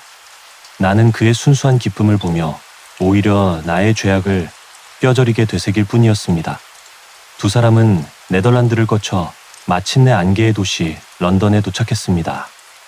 런던의 번잡한 거리와 수많은 학자들과의 만남 속에서도 빅터의 목적은 오직 하나였습니다.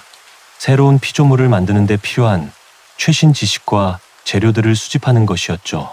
그는 런던의 철학자들과 소통하면서도 마음은 언제나 실험실의 어두운 구석을 향해 있었습니다.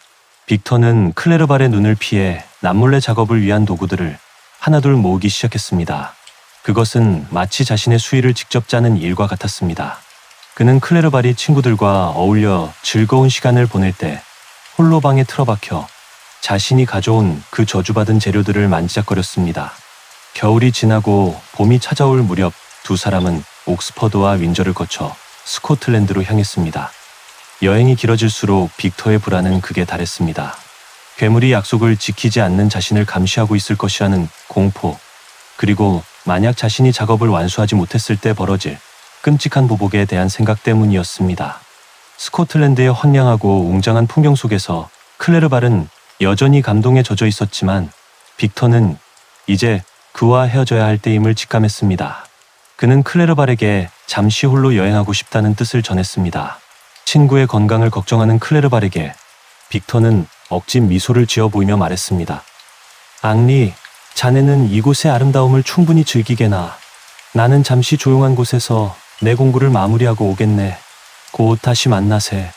클레르발과 작별하고 홀로 북쪽으로 향하는 빅터의 뒷모습은 영락없는 도망자의 그것이었습니다. 그는 인류의 손길이 닿지 않는 가장 외롭고 황량한 섬을 찾아 들어갔습니다. 그곳은 스코틀랜드 최북단의 오크니 제도 중에서도 가장 척박한 어느 작은 섬이었습니다. 스코틀랜드 최북단 오크니 제도의 가장 외딴 섬. 그곳은 생명의 온기라고는 찾아볼 수 없는 황량한 바위 덩어리에 불과했습니다.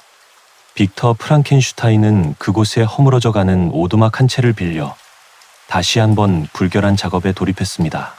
잉골슈타트에서의 첫 번째 창조가 미지에 대한 열망이었다면 이곳에서의 두 번째 창조는 오직 공포와 강요에 의한 굴욕적인 노동이었습니다. 그는 낮에는 해안가를 배회하며 부서지는 파도를 멍하니 바라보았고 밤이 되면 등불 하나에 의지해 시체의 파편들을 이어붙였습니다. 작업이 진행될수록 그의 마음속에는 먹구름 같은 의구심이 피어올랐습니다. 그는 스스로에게 물었습니다. 내가 지금 무슨 짓을 하고 있는 것인가? 한 마리의 악마도 모자라.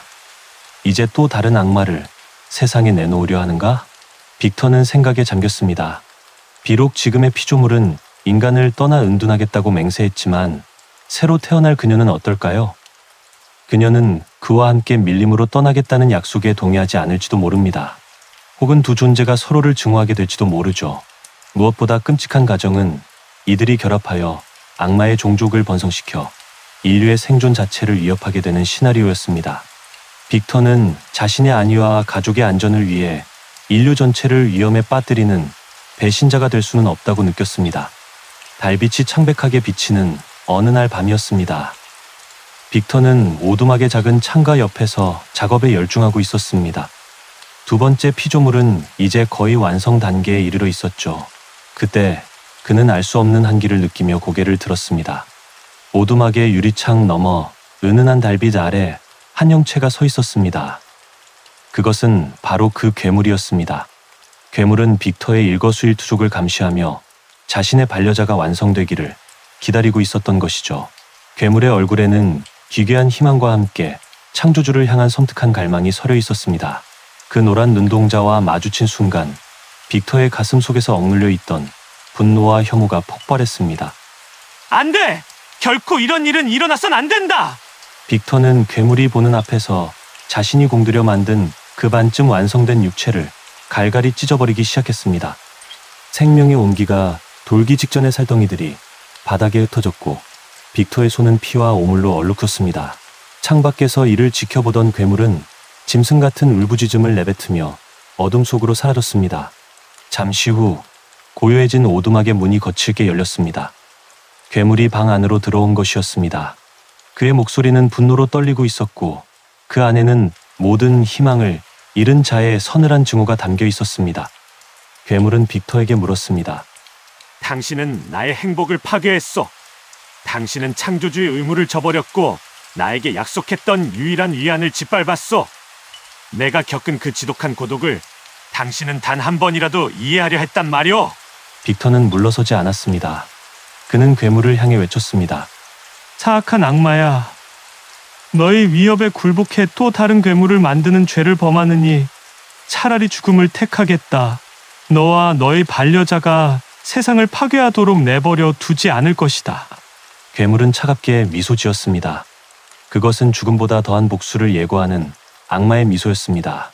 괴물은 빅터의 눈을 똑바로 응시하며 소름 끼치는 맹세를 남겼습니다. 좋다. 당신은 나에게서 사랑을 앗아갔으니 나 역시 당신에게서 모든 사랑을 앗아가겠다. 당신은 창조주이지만 나는 당신의 주인이다. 당신은 이제 평생을 공포 속에서 살게 될 것이다. 기억하라. 나는 너의 결혼식 날 밤에 너와 함께 있겠다. 그 말을 남기고 괴물은 밤의 어둠 속으로 사라졌습니다. 홀로 남겨진 빅터는 바닥에 주저앉아 몸을 떨었습니다. 나의 결혼식 날 밤이라고? 그놈은 그날 나를 죽이러 오겠구나. 빅터는 괴물의 위협이 오직 자신의 목숨을 겨냥한 것이라 믿었습니다. 그는 사랑하는 엘리자베스를 지키기 위해서라도 그날 반드시 괴물과 결판을 내야 한다고 다짐했습니다. 다음 날 빅터는 더러워진 시험실을 청소했습니다. 그는 갈갈이 찢긴 두 번째 피조물의 잔해를 바구니에 담아 배에 실었습니다. 아무도 없는 깊은 밤, 그는 바다 한가운데로 배를 저어 나갔습니다. 그는 저주받은 육체의 조각들을 차가운 바닷속으로 던져버렸습니다. 그것들이 수심 깊은 곳으로 가라앉는 것을 보며 빅터는 자신의 죄악도 함께 사라지길 빌었습니다. 하지만 육체적 피로와 정신적 고통이 한꺼번에 몰려왔고 그는 배 위에서 깜빡 잠이 들고 말았습니다. 잠에서 깨어났을 때 배는 이미 육지에서 멀리 떨어진 망망대해를 표류하고 있었습니다. 거센 바람과 파도가 배를 뒤흔들었고 빅터는 죽음이 멀지 않았음을 느꼈습니다. 하지만 기적적으로 파도는 그를 어느 낯선 해안가로 밀어 올렸습니다. 그곳은 아일랜드의 한 작은 마을이었습니다. 해안가에 도착한 빅터에게 마을 사람들이 다가왔습니다. 하지만 그들의 눈빛은 환영이 아닌 의심과 적개심으로 가득 차 있었습니다. 한 관리가 다가와 빅터에게 차갑게 말했습니다. 당신은 어젯밤 이곳에서 벌어진 살인 사건의 용의자로 체포되었습니다. 당신의 배가 도착하기 직전 이곳 해안가에서 한 남자의 시신이 발견되었소. 빅터는 당황했습니다. 자신은 밤새 바다를 표류했을 뿐인데 살인이라니요. 하지만 그가 안내받아 간 곳에서 마주한 진실은 그를 단숨에 광기의 심연으로 밀어 넣었습니다. 그곳에 차갑게 식어 누워있는 남자는 다름 아닌 그의 가장 소중한 친구, 앙리 클레르발이었습니다. 클레르발의 몸은 차갑게 식어 있었지만 그의 얼굴은 여전히 생전의 온화함을 간직한 듯했습니다. 하지만 그의 목에는 빅터가 너무나 잘 아는 그 끔찍한 흔적이 선명하게 남아 있었습니다. 바로 괴물의 거대한 손가락이 남긴 검은 압박의 흔적이었죠. 빅터는 절규하며 친구의 시신 위로 쓰러졌습니다. 오, 앙리. 나의 친구여. 나 때문에 내가 만든 그 악마가 너의 고귀한 생명을 앗아갔구나. 빅터는 자신의 입으로 자신이 살인자라고 외쳤습니다. 비록 직접 손을 더럽히지는 않았으나 괴물을 만들고 그의 반려자를 파괴함으로써 친구를 죽음으로 몰아넣은 것은 자신이었기 때문입니다. 극한의 충격과 슬픔을 견디지 못한 빅터는 그 자리에서 의식을 잃고 쓰러졌습니다. 그날 이후 빅터는 2달 동안 극심한 열병과 환각 속에서 사경을 헤맸습니다. 아일랜드의 차가운 감옥 바닥에서 그는 유령들과 대화했습니다. 죽은 윌리엄, 처형당한 유스틴, 그리고 이제는 클레르발까지 그들의 환영이 나타나 빅터의 죄를 물었습니다. 그는 헛소리 속에서도 끊임없이 자신이 살인자라고 중얼거렸습니다. 하지만 사람들은 그저 병자가 내뱉는 광기 어린 헛소리라고 생각할 뿐이었습니다. 하지만 차가운 감옥 안에도 작은 빛은 있었습니다. 빅터를 의심했던 커윈 판사는 병세가 위독한 빅터를 정성껏 간호해 주었습니다. 판사는 빅터의 소지품을 통해 그의 가문이 제네바에 명망이 있는 집안임을 알게 되었고 그의 아버지에게 연락을 취했습니다. 병세가 조금 잦아들 무렵 빅터는 희미하게 눈을 떴습니다. 그리고 침대 머리맡에 앉아있는 익숙한 형체를 보았습니다. 바로 그의 아버지 알폰소 프랑켄슈타인이었습니다. 아버지는 수척해진 아들의 손을 잡고 눈물을 흘리며 말씀하셨습니다. 빅터야, 살아있어 주었구나. 고맙다. 정말 고맙다. 아버지의 등장은 빅터에게 생의 의지를 불러일으켰지만 동시에 더 큰 고통을 안겨주었습니다.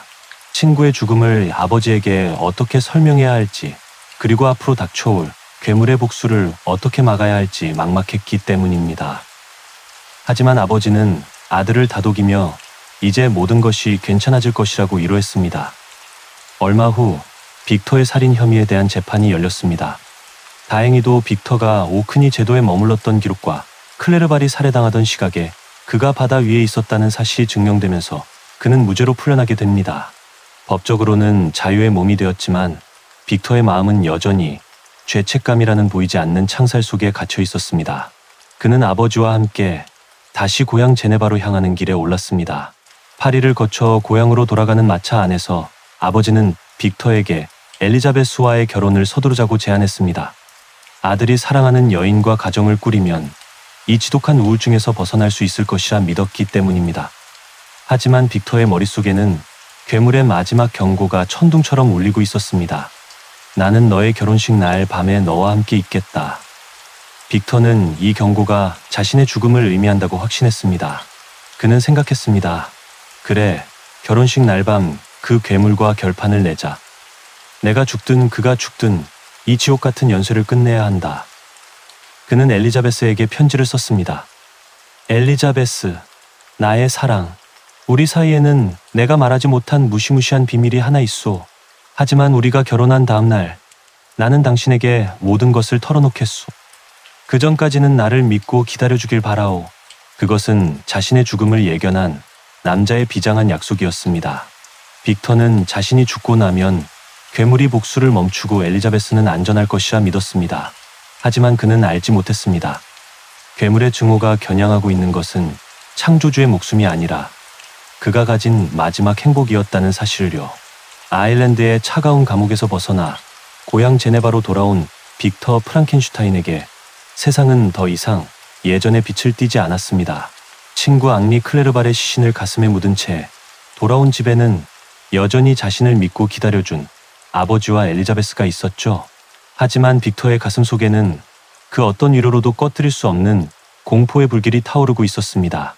그것은 바로 괴물이 남긴 마지막 선전포고, 나는 너의 결혼식 날 밤에 너와 함께 있겠다는 그 서늘한 약속 때문이었습니다. 빅터는 생각했습니다. 괴물이 노리는 것은 오직 자신의 목숨일 것이라고요. 그는 자신이 죽음으로써 이 모든 저주받은 연쇄를 끝낼 수 있다면 기꺼이 그 운명을 받아들이겠노라 다짐했습니다. 그는 항상 품 안에는 권총과 단검을 숨기고 다녔으며 아주 작은 소리에도 소스라치게 놀라며 주변을 경계했습니다. 엘리자베스는 그런 빅터의 모습을 보며 가슴 아파했습니다. 그녀는 빅터가 겪고 있는 그 지옥 같은 고통의 실체를 알지 못한 채 그저 그가 겪은 불행들이 그의 정신을 갉아먹고 있다고 믿으며 정성껏 그를 돌보았습니다. 결혼식 날짜가 다가왔습니다. 아버지는 아들이 사랑하는 여인과 결합함으로써 삶의 의지를 되찾기를 간절히 바랐습니다. 빅터 역시 엘리자베스와의 결혼이 자신에게 허락된 마지막 행복의 조각임을 알았습니다. 그래, 그날 밤이 나의 마지막이 된다 해도 단 한순간만이라도 당신을 나의 아내라 부를 수 있다면. 빅터는 슬픈 결심을 굳히며 결혼을 서둘렀습니다. 운명의 그날 제네바의 하늘은 무심하리만큼 맑고 푸르렀습니다. 소박하지만 엄숙한 예식을 마친 뒤 빅터와 엘리자베스는 호숫가 마을인 에비앙으로 향하는 배에 올랐습니다. 호수 위로 비치는 몽블랑의 웅장한 봉우리와 평화로운 물결은 마치 세상에 악마 같은 것은 존재하지 않는다는 듯 고요하기만 했습니다. 엘리자베스는 빅터의 손을 꼭 잡으며 말했습니다. 이 평화가 영원히 계속되기를, 이제 다시는 슬픈 일이 없기를 바란다고요. 빅터는 그녀를 바라보며 억지 미소를 지었지만 그의 눈은 끊임없이 호숫가 어두운 숲속과 바위 틈을 살피고 있었습니다. 해가 저물고 밤이 찾아오자 날씨가 급격히 변하기 시작했습니다. 호수에는 거친 물결이 일었고 먹구름이 달빛을 가렸습니다. 에비앙의 작은 숙소에 도착했을 때 빅터의 신경은 날카로운 현악기 줄처럼 팽팽하게 당겨져 있었습니다. 그는 엘리자베스에게 잠시 방에서 쉬고 있으라고 말한 뒤 자신은 무기를 들고 숙소 복도와 주변을 수색하기 시작했습니다. 어디선가 그놈이 나타날 것이다. 지금 당장이라도 나의 심장을 겨누며 그 흉측한 손을 뻗어오겠지. 빅터는 괴물이 자신을 공격할 순간만을 기다리며 어둠 속을 헤맸습니다. 하지만 그것은 창조주의 치명적인 착각이었습니다. 괴물의 복수는 결코 빅터의 죽음 같은 가벼운 것이 아니었습니다. 순간 숙소 안쪽 방에서 엘리자베스의 찢어지는 듯한 비명이 들려왔습니다. 빅터의 머릿속이 하얗게 비워졌습니다. 그는 미친 듯이 방으로 달려가 문을 거칠게 열었습니다. 그곳에서 그는 보았습니다. 창백한 달빛 아래 침대 위에는 그의 사랑하는 아내 엘리자베스가 차갑게 식어 누워 있었습니다.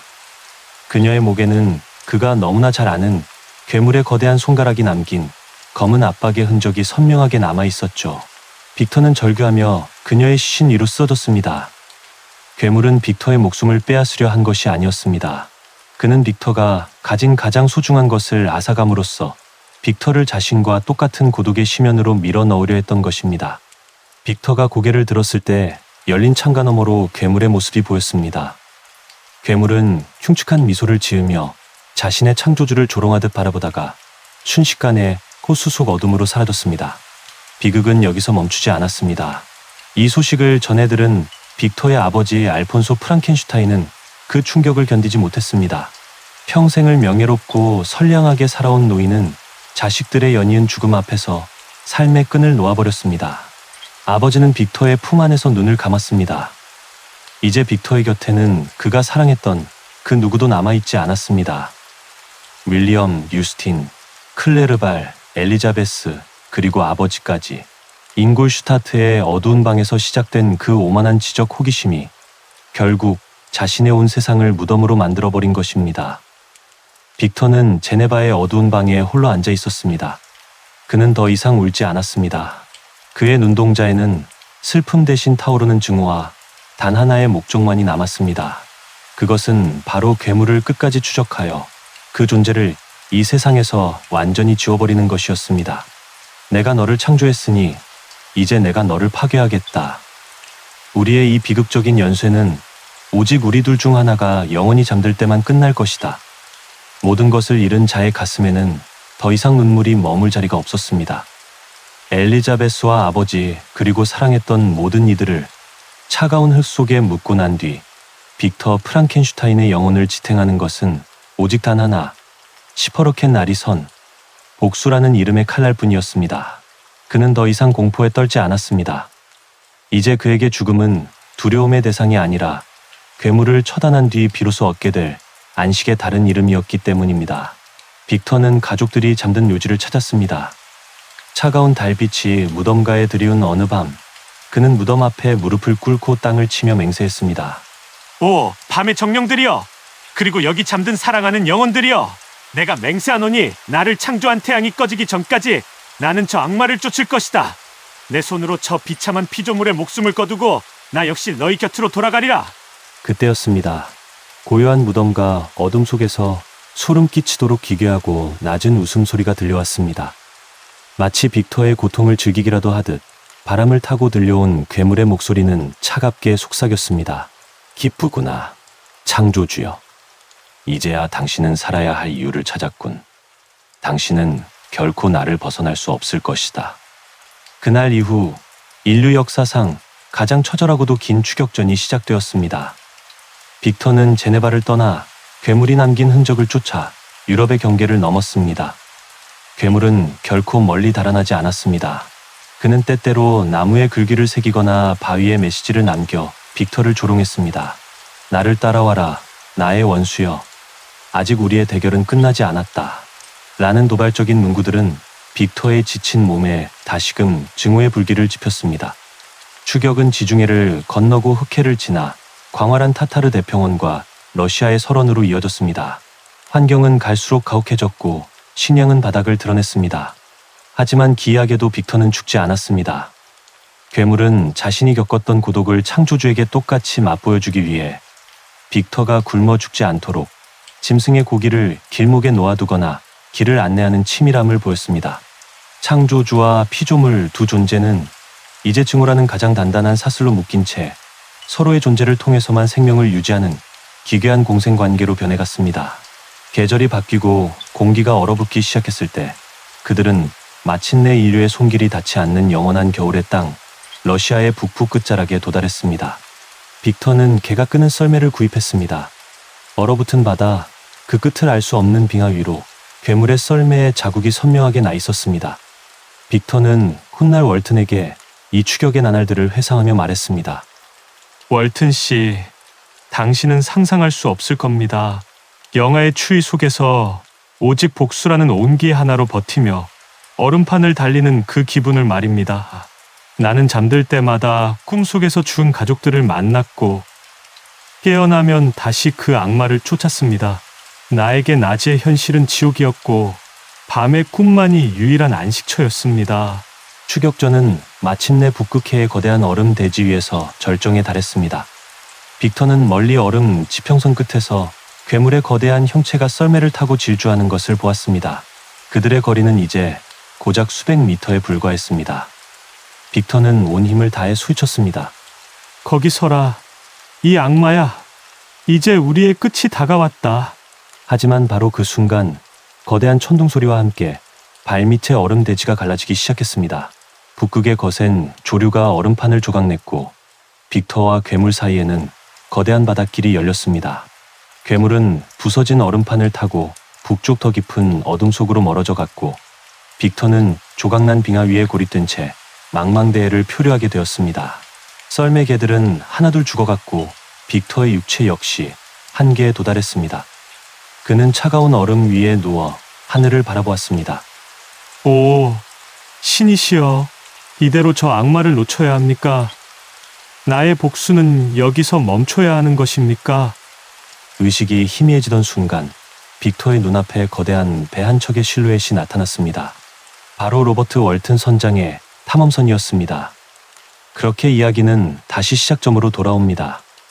북극의 얼음 위에서 조난당한 빅터, 프랑켄슈타인을 구조했던 월튼 선장의 기록, 그 첫머리에 기록된 죽어가는 이방인의 정체가 비로소 밝혀진 것입니다. 빅터는 월튼의 간호를 받으며 자신의 모든 이야기를 마쳤습니다. 그는 이제 마지막 남은 생명의 불꽃을 태우며 월튼에게 간곡히 부탁했습니다. 만약 자신이 여기서 숨을 거두게 된다면, 그리고 당신이 그 괴물을 마주하게 된다면 부디 인류를 위해 그를 처단해달라고 말이죠. 로버트 월튼 선장의 탐험선 위, 빅터 프랑켄슈타인의 생명의 불꽃은 이제 꺼져가는 촛불처럼 위태로웠습니다. 그는 자신의 모든 비극적인 회고를 마친 뒤 월튼의 손을 잡고 마지막 유언을 남겼습니다. 월튼 씨, 지식에 대한 야망이 당신을 파멸로 이끌지 않게 하십시오. 나는 비록 실패했으나 당신은 나보다 더 현명해지기를 바랍니다. 빅터는 그 말을 끝으로 자신의 평생을 괴롭혔던 죄책감과 공포를 뒤로한 채 고요히 숨을 거두었습니다. 그의 죽음은 한 시대의 오만이 끝났음을 알리는 고요한 종소리와 같았습니다. 월튼은 슬픔에 잠겨 선실을 나갔죠. 하지만 그날 밤 빅터의 시신이 안치된 선실에서 기괴한 소음이 들려왔습니다. 월튼이 서둘러 문을 열었을 때 그는 자신의 눈을 의심할 수밖에 없었습니다. 창백한 등불 아래 빅터의 시신 위로 거대한 형체가 구부정하게 서 있었습니다. 그것은 바로 그 피조물이었습니다. 괴물은 죽은 창조주를 바라보며 짐승 같은 울음소리를 내뱉고 있었죠. 월튼이 나타나자 괴물은 고개를 돌렸습니다. 그 눈에는 살기 어린 증오 대신 말로 다 할 수 없는 깊은 후회와 절망이 서려 있었습니다. 괴물은 월튼을 향해 흐느끼며 말했습니다. 오, 프랑켄슈타인, 나의 창조주여. 이제 당신은 잠들었고 나는 영원히 혼자가 되었군요. 내가 당신의 목숨을 앗아가려 했던 것은 당신이 나에게 주지 않았던 그 사랑과 관심을 구걸하기 위한 처절한 몸부림이었소. 하지만 당신이 죽고 나니 이제 나에게 남은 것은 나 자신을 향한 지독한 혐오뿐입니다. 괴물은 월튼에게 자신의 고통을 쏟아냈습니다. 당신들은 나를 악마라 부르지만 내 마음속에 한때 깃들었던 그 순수한 선의를 누가 알겠습니까? 나는 누구보다 인간을 사랑하고 싶었으나 세상은 나를 괴물로 규정하고 밀어냈습니다.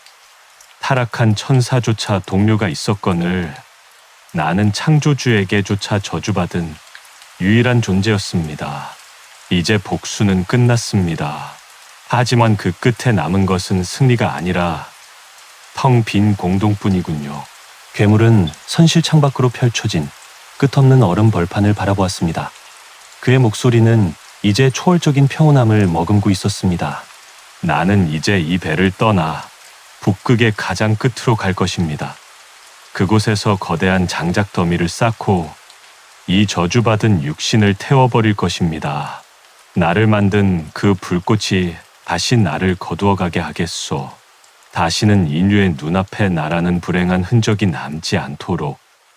나의 죄는 바람에 흩어지고 나의 고통은 이 얼음 속에 영원히 잠들 것입니다. 괴물은 월튼에게 마지막 인사를 건넨 뒤 선실 창밖으로 몸을 던졌습니다. 월튼은 창가로 달려가 어둠 속을 살폈습니다. 멀리 얼음 조각 위로 괴물의 거대한 실루엣이 멀어지는 것이 보였습니다. 그는 서서히 북극의 어둠과 거리 속으로 사라져갔습니다. 인류가 범했던 가장 오만하고도 슬픈 창조의 기록은 그렇게 영원한 얼음의 침묵 속으로 침잠했습니다. 꿈꾸는 서재와 함께한 긴 여정, 메리 셸리의 프랑켄슈타인, 현대의 프로메테우스, 그 대단원의 막이 내렸습니다. 여러분은 이 이야기를 통해 무엇을 보셨나요? 생명의 비밀을 탐했던 한 과학자의 오만이었나요? 안면 이름조차 갖지 못한 채 버려졌던 한 존재의 서글픈 고독이었나요? 200여 년 전 18살 소녀의 상상력에서 시작된 이 이야기가 오늘날까지 우리에게 묵직한 울림을 주는 이유는 아마도 우리 모두의 마음 한구석에 이해받고 싶어하는 고독한 괴물과 한계를 넘어서려는 오만한 창조주가 공존하기 때문일지도 모르겠습니다. 비극은 끝났지만 작품이 던진 질문은 여전히 우리의 밤을 맴돕니다. 진정한 괴물은 누구인가? 그리고 우리는 우리가 만든 결과물에 대해 끝까지 책임을 지고 있는가? 깊은 밤, 북극의 차가운 바람 소리가 잦아들고 이제 평온한 정적이 찾아옵니다. 빅터와 그의 피조물이 마침내 얻은 그 영원한 안식이 여러분의 밤에도 함께하기를 바랍니다. 긴 시간 함께해 주셔서 고맙습니다. 오늘 밤도 고전의 깊은 여운 속에서 평안하고 포근한 잠자리 되시길 바랍니다. 지금까지 꿈꾸는 서재였습니다. 구독과 좋아요는 여러분의 편안한 잠자리를 보장할 것입니다. 안녕히 주무십시오.